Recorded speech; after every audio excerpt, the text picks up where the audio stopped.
O André Silva, muita gente pegou a informação pela metade, né? Tem muito perfil que pega a informação e faz um resumo da postagem que eu faço e bota a informação pela metade. Muita gente falou assim, porra, mas daí o São Paulo vai vender o André Silva e vai ficar sem atacante de novo? Calma. A informação é a seguinte, o André Silva custou aos cofres do São Paulo 20 milhões de reais.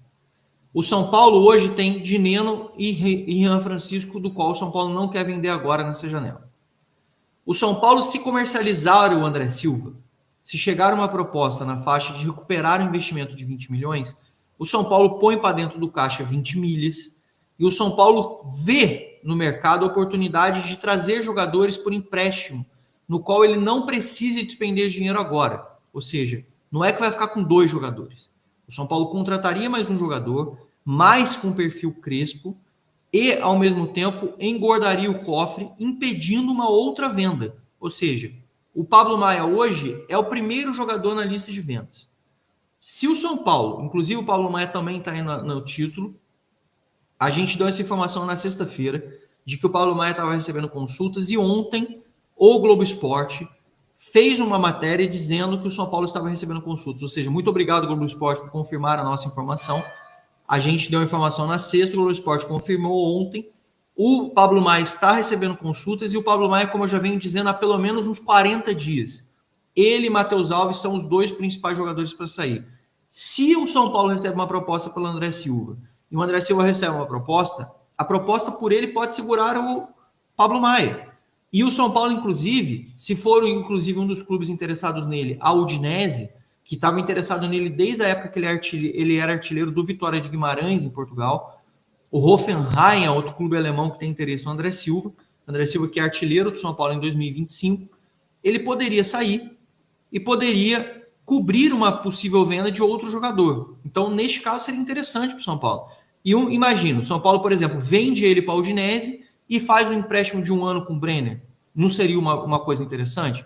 É uma visão interessante do sistema. Então, estamos aqui falando sobre vários assuntos simultâneos, mas eu tenho para mim, com honestidade, tá? E aí não é bater em morto e tudo, mas eu acho que o sistema de jogo do Zubeldia, ele sacrificava demais o primeiro volante. O primeiro volante ficava exposto demais, tá? Assim, eu sempre tive essa visão, já falei isso algumas vezes.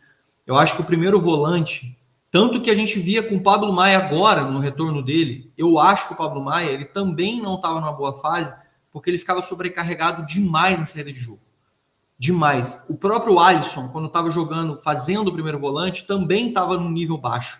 Muita gente falou, o Alisson tá mal, o Alisson tá mal. Eu acho que era um jeito de jogar do São Paulo, era um sistema de jogo que sobrecarregava demais. Ficava uma carga excessiva sobre o primeiro volante para ajudar na saída de jogo e com a marcação-pressão, quando os times avançavam a linha, o São Paulo ficava muito exposto.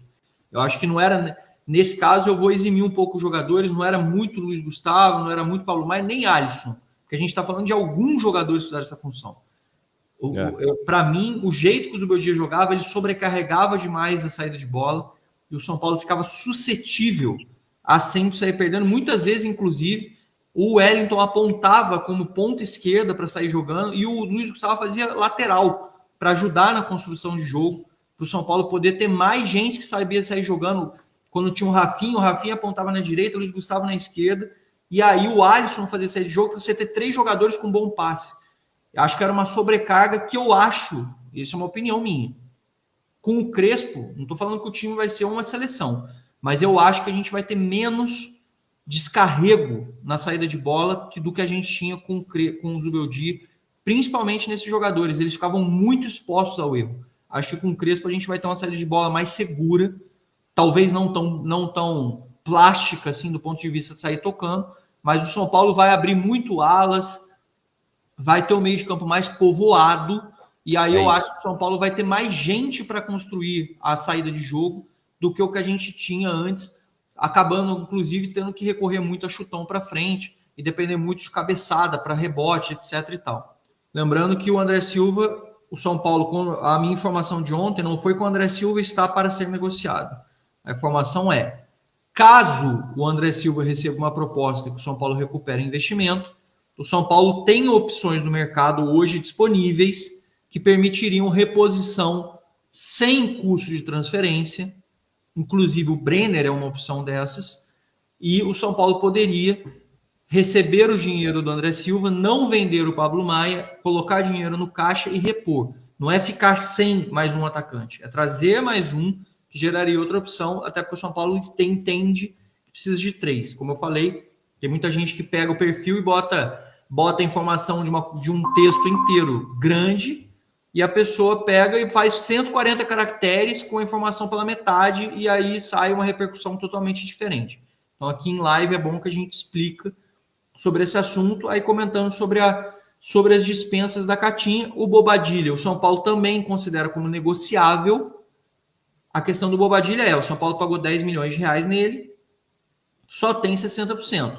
O São Paulo precisaria receber uma proposta de pelo menos para recuperar o seu investimento aí, na faixa dos, 18, 20 milhões, para o São Paulo poder recuperar o investimento e ter um lucrinho aí para poder botar um dinheiro para dentro. Então, o Galopo é uma informação base, né? O pessoal ficou na dúvida. Zanqueto, o Galopo então está batendo meta? Se a gente receber 20 milhões dele, a gente vai receber essa grana. Pessoal, cuidado. A meta do Galopo é até 31 de dezembro de 2025. Se o Galopo hoje está abaixo da meta, ele está em 44%, 45%, ele ainda não bateu meta, ele está perto da meta. Para que o Galopo tenha a meta obrigatória de compra do River, ele precisa fazer 50% dos jogos do Boca Juniors, do River Plate, 45 minutos jogados. Ele ainda não está na meta, e essa meta é até o final do ano. Essa meta não é agora. O River ainda não tem obrigação de compra. No caso do Enzo Dias no São Paulo, o São Paulo já tem 73% de jogos com o Enzo Dias jogando. É meio claro que o Enzo Dias, a não ser que ele machuque, que o São Paulo vai renovar, vai acabar comprando o Enzo Dias, inclusive é uma vontade do clube. O clube já procurou o Boca Juniors, o Boca Juniors na cabeça. O River Plate, para que o Enzo Dias continue, e o Enzo Dias já manifestou desejo também de continuar no São Paulo, tá? Essa é a posição. Agora, sobre o Galopo, essa métrica ela só vai ser válida quando a gente atingir 100% dos jogos do River Plate no final do ano. Não adianta nada ele estar no dia 22 de junho com a meta batida. Ele precisa estar com essa meta batida lá em dezembro. Isso vai esclarecer todo mundo. Caso bata, que é o que parece que vai acontecer, o Galopo seria comprado por mais ou menos 20 milhões de reais. Vamos depender da cotação do dólar, porque está vinculado ao dólar naquele momento, que é a cotação do Galopo. Nesse sentido, essa é a informação do Galopo que temos de momento.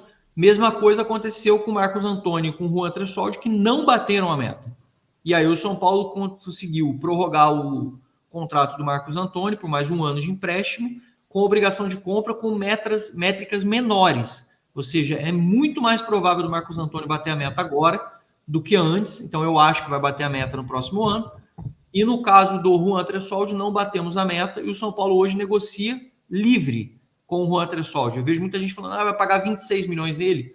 O Juan Tressoldi custaria 26 milhões caso fôssemos obrigados a comprar. No caso atual, o São Paulo não tem obrigação nenhuma de comprar o Juan Tressoldi por esse valor. Está em aberto a negociação. Pode ser 1 milhão, pode ser 0, pode ser 30, pode ser 100, pode ser 55. O valor está em aberto. Não tem obrigação de compra neste sentido, beleza?